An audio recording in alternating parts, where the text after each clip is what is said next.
What's up everyone, bit of an older video today, our change of setup on Yeh Boi Burnout Car. So Rowan always wanted some stuff through the bonnet for burnouts, and we decided to go for a Holly high-rise setup with a single filter, single throttle body. Very hard to get in Australia at the moment. We were lucky enough to have another customer who had this set aside for one of his builds that decided to change direction and was happy enough to actually sell it to us or to Rowan. So very lucky there to get that, and it was time to change this setup. So we were doing away with the standard intake manifold and standard intake setup to put something on there that goes through the bonnet.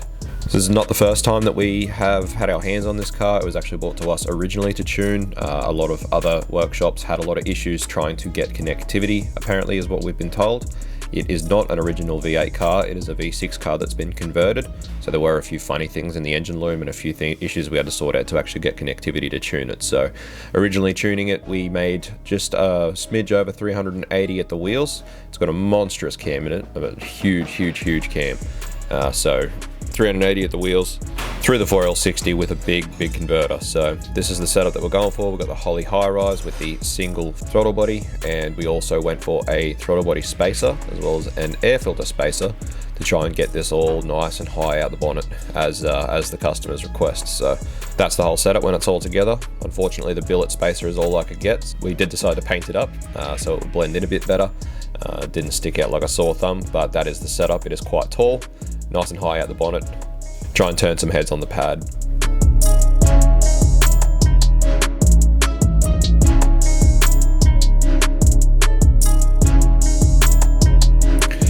So as well as doing the high-rise setup, the owner also wanted to change the pipe setup.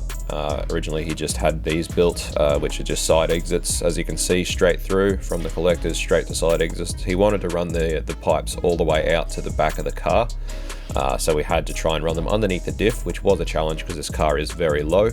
And we also ended up having to cut the spare wheel well out of the back and plate the floor so that we could get the exits up high enough to where he wanted them. He wanted them to exit out of the SS rear bar. So yeah, it was a bit of a job there.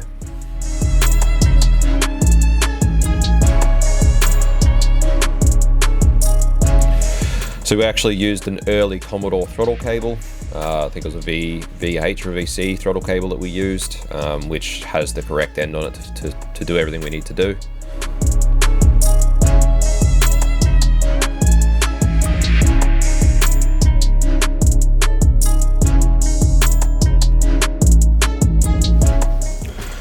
The customer actually supplied a new Statesman bonnet, a Capri bonnet I believe, from a WL, so like a VZ Statesman.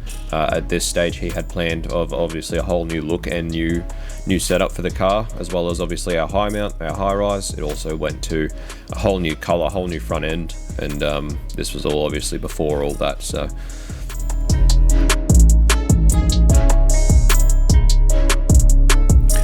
here X is making a cut on this nice WL bonnet. And that's me crying about it because of how much better condition this bonnet is than the bonnet on my Statesman. As you can see, Statesman bonnet on mine is pretty cooked, and we had to cut up a really nice one. So I was a little bit upset, but it is what it is, customer's bonnet.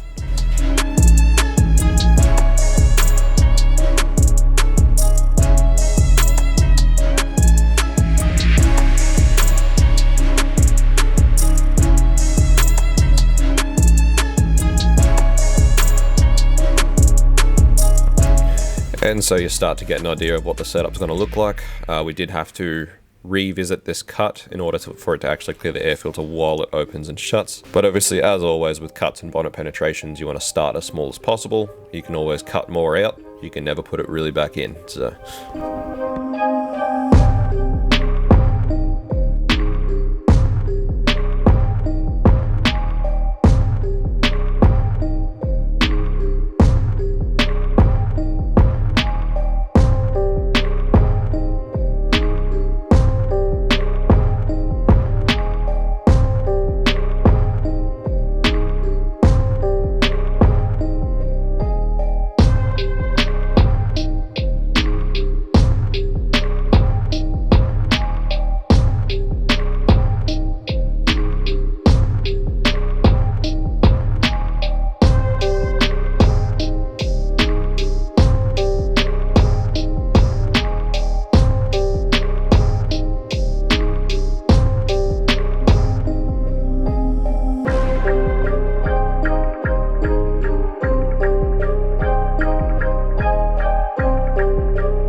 Modifying and building the new pipes, the new exits to go under the diff as high as possible.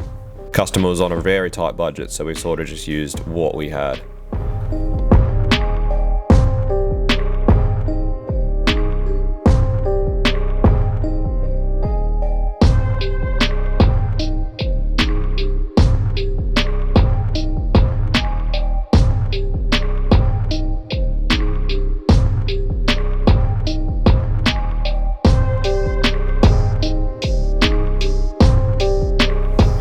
This is what the exits ended up as, twin 4-inch exits out of the SS bumper.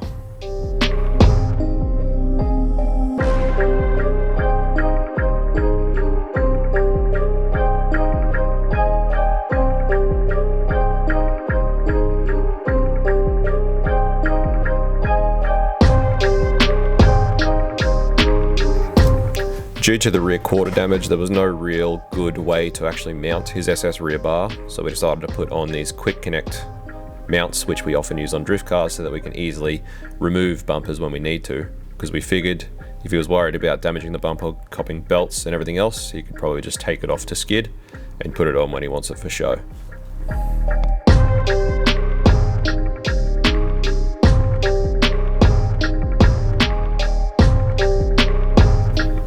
We put a flange right under the back floor, under the plate, so that it would be very easy for him eventually, if he ever needed to remove the rear sections of pipe and install mufflers, or have swappable mufflers that could swap in and out easily with those straight pipes at the rear.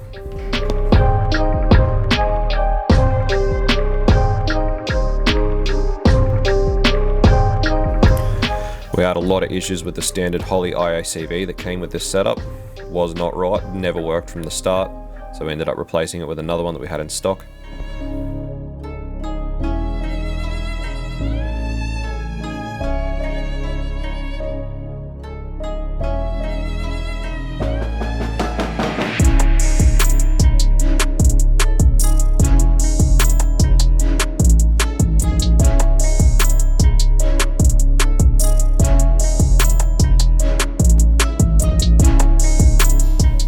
The exhaust came out pretty well, all painted up, and we did take a lot of care when building this to try and get it up as high as possible, close to the stub axles on the diff. It's about as close as we could get them safely.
Righto guys, so as you can see, we got it onto the dyno, and as soon as we got it onto the dyno, we found that the thing had actually literally no third gear. Third gear was completely gone. What we had actually found out was that Rowan must have killed the gearbox on his last skid before bringing it to us. So we sort of just got it as good as we can. Unfortunately, we couldn't get a good back-to-back run on the dyno between the old manifold and the new high-rise setup. So there's no real comparison there, but Rowan came and got the car from us. We actually sold him one of our 4L60s cheap. He went home and swapped it in, which allowed him to actually get to Rocky Nats and a few other events whilst we sorted out a Turbo 400 conversion for this car. So you will be seeing this car back on the channel very soon. Thanks for watching guys. As always, we'll see you on the next one.